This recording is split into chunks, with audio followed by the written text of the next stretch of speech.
tingkat molekuler. Tentu kalian mendengar molekuler, kalian akan mengingat tentang DNA. Tapi sebetulnya jika membahas tingkat molekuler, maka bisa molekul apa saja di dalam tubuh kita seperti molekul RNA dan molekul protein. Jadi evolusi di tingkat molekuler adalah evolusi di tingkat molekul-molekul yang ada di dalam sel. Sebelum kita masuk lebih jauh tentang evolusi di tingkat molekuler, sebaiknya kita mengulas kembali prinsip utama dari teori evolusi Darwin pada tahun 1859. Darwin menerbitkan sebuah buku yang berjudul On the Origin of the Species by Means of Natural Selection. Berdasarkan hasil perjalanannya dengan kapal Quail, bertahun-tahun dia mengumpulkan banyak sekali spesimen. Yang paling terkenal adalah burung finch. Ya, burung finch yang ditemukan itu memiliki bermacam-macam bentuk dan ukuran baru. Zat teori evolusi yang pertama adalah variasi. Fenotip itu ditemukan pada makhluk hidup seperti pada burung finch yang ditemukan oleh Darwin. Ada paruh yang pendek, ada paruh yang panjang. Tapi kelihatan sedikit gemuk, barunya ada yang pendek dan kelihatan lebih ramping, harusnya.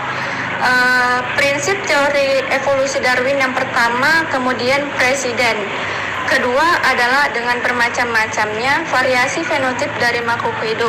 Maka makhluk hidup itu ada yang mampu beradaptasi, dia akan meneruskan kehidupannya. Ada yang tidak mampu beradaptasi, mereka diseleksi oleh alam. Ketika alam berubah, alam akan memilih variasi fenotip yang mana yang akan bertahan. Itu prinsip. Kedua prinsip yang ketiga dari teori evolusi Darwin adalah variasi fenotip itu diturunkan dari indukan ke arahkan dari generasi ke generasi. Kemudian pada tahun 1915, seorang peneliti bernama Thomas Morgan meneliti tentang fenotip dari Drosophila, yaitu lalat. Dia menemukan bahwa gen adalah unit pewaris sifat lalu diturunkan dari generasi ke generasi, dan gen itu terletak di dalam kromosom. Dan ini adalah tahun yang sangat terkenal, yaitu tahun 1953. Siapa dia? Yaitu dua orang yang mengemukakan tentang bentuk dari DNA, yaitu double helix. Mereka adalah Watson dan Crick. Mereka menemukan bahwa DNA itu berbentuk double helix. Lalu setelah tahun 1503, sekitar 1960 dan 1970-an, teknik foresis mulai ditemukan dan dikembangkan. Apa itu teknik elektroforesis? Teknik elektroforesis adalah teknik memisahkan campuran molekul yang didapatkan berdasarkan berat molekulnya. Molekuler adalah perubahan tingkat molekuler, yaitu tingkat DNA dan RNA dan protein. Artinya ada perubahan di tingkat DNA atau di tingkat RNA atau tingkat protein. Jika perubahan itu diturunkan dari generasi ke generasi, maka itu adalah evolusi yang telah terjadi melalui tingkat molekuler. Faktor-faktor penyebab evolusi molekuler ada dua. Yang pertama itu mutasi, yang kedua adalah rekombinasi. Mutasi kalian tentu sudah mempelajarinya. Ada pergantian atau substitusi atau penghilangan basa atau penambahan basa dengan adanya ketiga jenis mutasi itu. Maka urutan DNA akan berubah. Kemudian yang kedua yang menyebabkan perubahan DNA itu adalah rekombinasi. Kapan rekombinasi itu terjadi?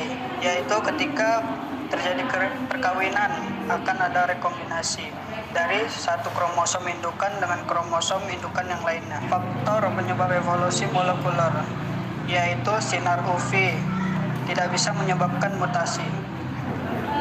Virus juga bisa menyebabkan mutasi.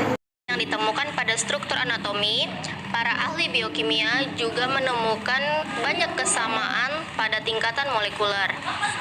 Semua organisme hidup memiliki materi genetika atau DNA yang hampir sama, terdiri dari kode-kode genetik yang sangat mirip. Lantas bagaimana kode genetik ini menjadi bukti dari proses evolusi? Inilah video yang kami buat untuk mengetahui prosesnya. Nah, kesamaan struktur protein menjadi perhatian khusus para ilmuwan dalam mempelajari evolusi. Para ahli biokimia menemukan urutan asam amino pada molekul protein. Dari informasi ini, gen-gen dapat disusun karena diketahui bahwa asam amino pada protein berhubungan dengan nukleotida yang terdapat dalam molekul DNA. Hal ini kemudian memungkinkan studi genetik dilakukan untuk mengkaji proses evolusi. Penelitian-penelitian ini di bidang molekuler biologi sangat menunjang perkembangan pengetahuan tentang evolusi. Pada dasarnya, simpanse dan manusia itu sangat mirip jika kita melihat DNA-nya. Ketika para ilmuwan menentukan dan memetakan genetik manusia dan simpanse, kita memiliki lebih dari 98% DNA yang identik. Sejak spesies itu berpisah atau berubah menjadi spesies yang baru, misalnya ayam dan gorila memiliki banyak perbedaan urutan DNA daripada gorila dan orangutan. Hal ini menandakan ayam dan gorila itu memiliki nenek moyang yang sama, tetapi dalam rentan waktu yang sangat lama, sedangkan gorila dan orangutan memiliki nenek moyang yang sama dalam waktu yang relatif dekat. Hal ini kemudian membuktikan bahwa gorila dan orangutan itu adalah keluarga dekat, sedangkan gorila dan ayam adalah keluarga jauh. Genom atau kumpulan gen dari satu organisme itu telah dipetakan dalam hasil dan perkembangannya memberikan informasi baru tentang hubungan antar spesies makhluk hidup dan bagaimana evolusi itu dengan urutan DNA. Ini mengizinkan para ahli biologi untuk membangun dan melengkapi pohon kehidupan evolusi yang dapat mengungkap hubungan kekerabatan makhluk hidup dengan nenek moyang mereka, yang bahkan hidup jauh sebelum makhluk hidup modern saat ini dengan studi DNA. Ini pula, kita juga bisa mengungkap sejarah spesies manusia dan hubungannya dengan spesies yang lainnya. Contoh, Hannah Depin, seorang koresponden sains untuk The Guardian, menuliskan berita tentang jejak DNA tertua di dunia. Ilmu menemukan petunjuk bahwa gen dalam penduduk asli Papua Nugini dan Australia memiliki rantai jejak DNA yang berusia 50 tahun lalu. Jejak ini kemudian membuat orang Papua Nugini dan suku Aborigine sebagai keturunan langsung dari manusia tertua di dunia yang masih hidup sampai saat ini.